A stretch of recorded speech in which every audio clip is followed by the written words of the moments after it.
നമസ്തേ, മുഹൂർത്തം ചാനലിലേക്ക് സ്വാഗതം.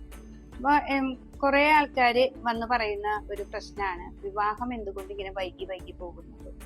അപ്പോൾ ചിലവർക്ക് വിവാഹമേ കിട്ടാതെ കുറേ നീണ്ടു പോകും. ചിലവർക്ക് 40 വയസ്സാവാം, ചിലപ്പോൾ 45 വയസ്സാവാം, ഇങ്ങനെയൊക്കെ കാണാം.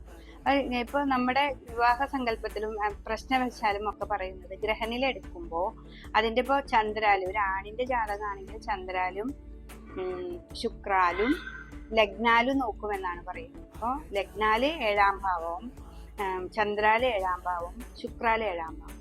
അപ്പൊ ഇതില് ഇപ്പൊ ഏത് ഗ്രഹങ്ങൾ നിൽക്കുമ്പോഴും ഇപ്പൊ ലഗ്നാല് 7-ാം ഭാവത്തില് കേതുവാണ് വന്നത്. അതും ശനിക്ഷേത്രത്തിലാണൊക്കെ നിൽക്കുന്നതെന്ന് വെച്ചിട്ടുണ്ടെങ്കിൽ അത് വിവാഹത്തെ വൈകിപ്പിക്കുന്നു എന്ന് പറയും. അതുപോലെ ശനിയാണ് നിൽക്കുന്നതെന്ന് വെച്ചിട്ടുണ്ടെങ്കിൽ അതിനൊരു ദോഷത്തെയാണ് നമ്മൾ കണക്കാക്കുന്നത്. 7-ാം ഭാവത്തിൽ ശനി നിൽക്കുമ്പോൾ നമുക്ക് കുറെ അലഞ്ഞിട്ടാണ് അത് ഇത്തിരി ഒരു പ്രായാധിക്യം വന്നൊരു സ്ത്രീ ആയിരിക്കും കല്യാണം കഴിക്കാൻ പറ്റുക എന്നൊക്കെയാണ് ഗ്രഹനില നമുക്കത് പറയുന്നത്. പക്ഷെ എല്ലാവർക്കും ഇത് കണ്ടുവരുന്നൊന്നുമില്ല, എല്ലാ ജാതകക്കാർക്കും ഇത് കണ്ടുവരുന്നില്ല. ഇതെന്താന്ന് വെച്ചിട്ടുണ്ടെങ്കിൽ ഈ സമയ വ്യത്യാസങ്ങൾ ഉണ്ടാവും. ഇപ്പൊ 7-ാം ഭാവത്തിൽ ശനിയാണെങ്കിലും ഇതിലെ അംശകങ്ങള് മാറ്റങ്ങൾ ഉണ്ടാവും. അതുപോലെ ഇത്ര ഡിഗ്രി എന്നുണ്ടാവും. ഇപ്പോൾ ഇത്ര ഡിഗ്രിയിൽ കഴിഞ്ഞാൽ അത് 8-ലേക്കാണ് അതിന്റെ കൂടുതൽ ചായ്വ് നിൽക്കുന്നത്. അപ്പൊ അതുകൊണ്ട് ചില ഗ്രഹനിലയിൽ 7 ശനി നിന്നാലും പെട്ടെന്ന് വിവാഹം നടന്ന കുട്ടികളൊക്കെ ആയിരിക്കുന്നവരെയും നമ്മൾ കണ്ടിട്ടുണ്ട്. പക്ഷെ ഏറ്റവും കൂടുതൽ സംഭവം കേതു നിൽക്കുമ്പോഴും രാഹു നിൽക്കുമ്പോഴൊക്കെ വിവാഹത്തെ വൈകിപ്പിക്കുന്നുണ്ട്. അത് ഓരോ ക്ഷേത്രത്തിൽ നിൽക്കുമ്പോൾ, അത് ശനിയുടെ ക്ഷേത്രത്തിൽ നിൽക്കുമ്പോഴാണ് കൂടുതൽ വൈകിപ്പിക്കുന്നത്. അപ്പൊ ശനിക്ക് എന്ന് പറഞ്ഞാൽ ധാർമ്മികതയാണല്ലോ. അപ്പൊ ശനി അങ്ങനെ നടക്കുള്ളൂ. വിവാഹം വേണം എന്നൊരു ചിന്തയോ അങ്ങനെയൊന്നുമില്ല. എപ്പോഴും എന്തൊരു ധർമ്മം ഉണ്ടോ ആ ധർമ്മത്തെ കൂടുതൽ പിടിച്ച് മുന്നോട്ട് പോവാണ് ചെയ്യുന്നത്. പിന്നെ അതുപോലെ ചന്ദ്രാല് നോക്കുമ്പോഴും ഇപ്പൊ ചിലവരുടെ ജാതകത്തില് ലഗ്നാല് 7-ലെ കേതുവും പിന്നെ ചന്ദ്രാല് 7-ലെ ശനീശ്വരനും ഒക്കെ നിൽക്കുമ്പോൾ 2 ഭാവം കൊണ്ട് നമുക്കൊന്നും ചെയ്യാൻ പറ്റാത്തൊരവസ്ഥയുണ്ട്. അപ്പോൾ ഇങ്ങനെ നീണ്ടു പോകുന്നതാണെന്നാണ് ആചാര്യന്മാര് പറയുന്നത്. അപ്പോൾ ഇതില് എന്ന് വെച്ചിട്ടുണ്ടെങ്കിൽ വിവാഹം ഇതില് തന്നെ 7-ലാണെങ്കിലും ഇതില് ഛിദ്രങ്ങൾ വരും. ഇപ്പൊ യോഗ സമയം 2 മാസം കൊണ്ട് അല്ലെങ്കിൽ ഒരാഴ്ച കൊണ്ടൊക്കെ നടന്നു എന്നൊക്കെ നമുക്ക് കേൾക്കാം. അപ്പൊ ജാതകം കൊണ്ട് പരിശോധിക്കുമ്പോൾ ഇതിൽ ഛിദ്രങ്ങൾ എഴുതി മേടിക്കണം.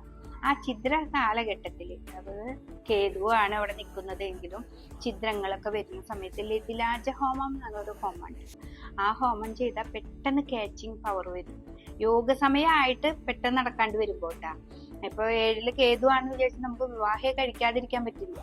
അപ്പോൾ അവരുടെ അച്ഛനോ അമ്മയൊക്കെ വരുമ്പോൾ അതില് ഈ കേതു 7-ല് നിൽക്കുന്നുണ്ട്, ഭയങ്കര തടസ്സങ്ങളാണ്. എങ്കിലും നിങ്ങൾ ഈ ലതിലാജ ഹോമം ചെയ്ത് നോക്ക് എന്ന് പറയാറുണ്ട്. ഞാനൊക്കെ അങ്ങനെ പറയാറുണ്ട്. അപ്പോൾ ആ ലതിലാജ ഹോമം ഇപ്പോൾ 3136 സംഖ്യ ഒക്കെ ജപിച്ച് അതില് സ്വയംവര യന്ത്രം ജപിപ്പിച്ച് അത് കെട്ട് കഴിഞ്ഞാൽ പെട്ടെന്ന് ഒരു ക്യാച്ചിങ് പവറാണ് ഈ ഒരു പൂജയ്ക്കുള്ളത്. നല്ലൊരു പൂജയാണ്. അതൊക്കെ ചെയ്താൽ കുറേ തടസ്സങ്ങൾ മാറിയിട്ട് നമുക്ക് മുന്നോട്ട് പോകാനായിട്ട് സാധിക്കും. പിന്നെ എന്ന് പറയുന്നത് സ്വയംവരാർച്ചന എപ്പോഴും നമ്മൾ നടത്തേണ്ടത് ഭഗവതി, അതായത് ശാന്തസ്വരൂപിണിയായ ദേവി ക്ഷേത്രത്തിലായിരിക്കണം. അത് വെളുത്ത പൂക്കൾ കൊണ്ട് വേണം അർച്ചന ചെയ്യാൻ. അത് തിങ്കളാഴ്ച ദിവസം വേണം അർച്ചന ചെയ്യാൻ. അത് 7 തിങ്കളാഴ്ച മുടക്കമില്ലാതെ പോകണം. ആ 7 തിങ്കളാഴ്ച കഴിഞ്ഞിട്ട് വേണമെങ്കിൽ പിന്നെ ഒരു വട്ടം മുടങ്ങിയോണ്ടല്ല, 7 തിങ്കളാഴ്ച നമ്മൾ കറക്റ്റായിട്ട് പോകണം. മുടങ്ങിയാൽ തന്നെ വീണ്ടും റിപ്പീറ്റേഷൻ 7 തിങ്കളാഴ്ച വേണം. പിന്നെ പറയുന്ന ഒരു പൂജ പറയുന്നത് എന്ന് വെച്ചാൽ ഉമാമഹേശ്വരി പൂജ.